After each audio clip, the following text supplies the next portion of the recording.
Assalomu alaykum. Studiyada Dilbar Vosiyeva. Azizlar, hozir e'tiboringizga havola etiladigan hikoyalar va mulohazalar taniqli jurnalist Tog'aymurod Shomurodov qalamiga mansub. Ijodiy hamkorlarim Jamshid Yoqubov, Aziz Sobirov.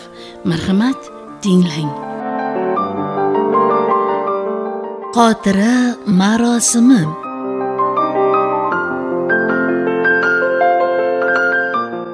Samad uylanib ota uyida bir yilcha yashagach, mahallaning narigi chekkasida hovli joy qilib ko'chib ketdi. Omadi chopib amalga mindi.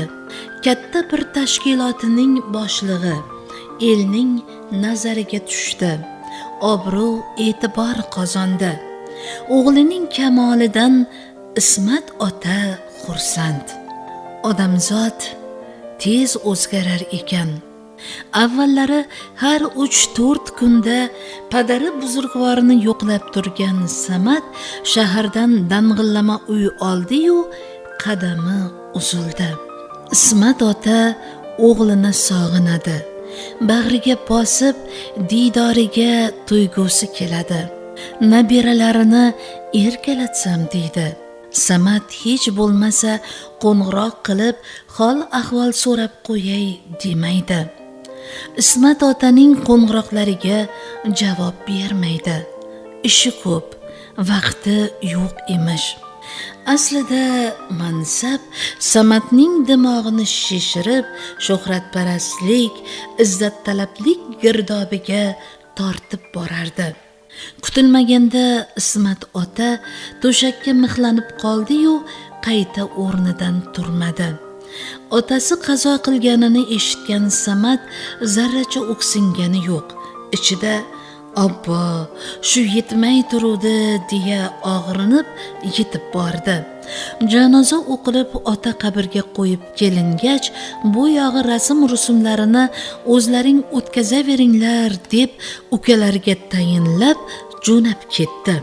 Shundan keyin mana 1 yil bo'layapti hamki, biror marta otasi haqqiga duo o'qish uchun xotirlab borgani yo'q. Bugun ishdan qaytsa, ukasi nabi kelibdi. Kibr bilan begonalarday qo'l uchida ko'rishib, "Xo'sh, nima gap?" deganday unga qaradi. Nabi 1 yil ichida akasi shunchalik o'zgarib ketganini ko'rib, dovdirab qoldi. Savlatidan ot hurkadi. Qorin solib ancha salobatli bo'libdi. Gaplari shunchaki, yuzaki. Ilgari ko'zlaridan yog'ilib turadigan mehrdan asar ham yo'q. Qandaydir sovuq boqadi. Nabi akasi bunchalik xushlamay kutib olishini bilmagandi.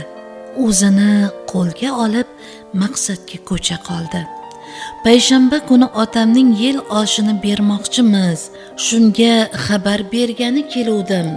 Qo'ng'iroq qilib tusholmadim. Qayerda o'tkazmoqchisizlar? Hovlida ixchamgina qilib qariyalar, qarindosh urug'larni aytib, xatmi Qur'on o'qitib o'tkazmoqchimiz. Samadning kallasiga yalt etib bir fikr keldi. Otamning yil oshisi bahonasida restoranga qazo-qazolarni taklif qilib, o'zimni bir ko'rsatib qo'ysammi? Ammo bu fikrni ukasiga bildirmadi. "Hovli bo'lmaydi", dedi Samad. "Ras, yil oshi berib otamizni xotirlar ekanmiz, buni restoranda o'tkazamiz. Rasxodlarga pulingiz yetmasa, qarz havola qilib topinglar. Bu marosim v jizni bir marta bo'ladi. Restoranni men gaplashaman. Shahardagi eng dang'illamasida o'tkazamiz. Axir otamiz shunga arziydi-da." "Aka, qalay bo'lar ekan? Ja dabdabali qilib yuborsak, odamlar nima deyishadi? Bu yog'i isrofgarchilik, ortiqcha hashamlarni otam rahmatlik uvol bo'ladi, gunoh bo'ladi deb yoqtirmasdilar.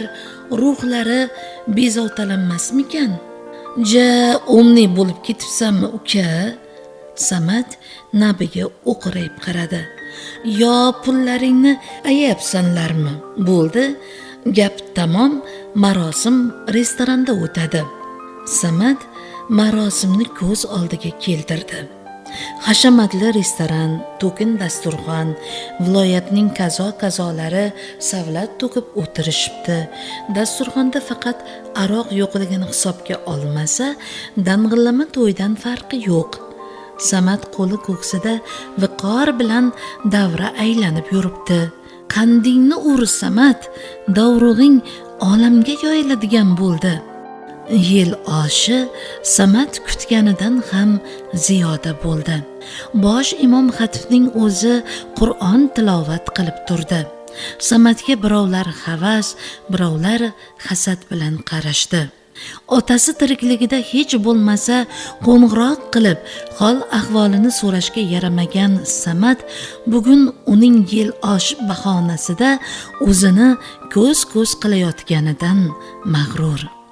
Marosimga sariq chaqa sarflamagani, jigarlari qarz botqog'iga botgani ham uni zarracha tashvishlantirmasdi. Yil oshi otasi rahmatlik Ismat bobo xotirasiga emas, Samadning xotirasiga o'tkazilganga o'xshardi. Biror kishi Ismat boboni xotirlab tilga olmas, hammaning tilida Samad edi.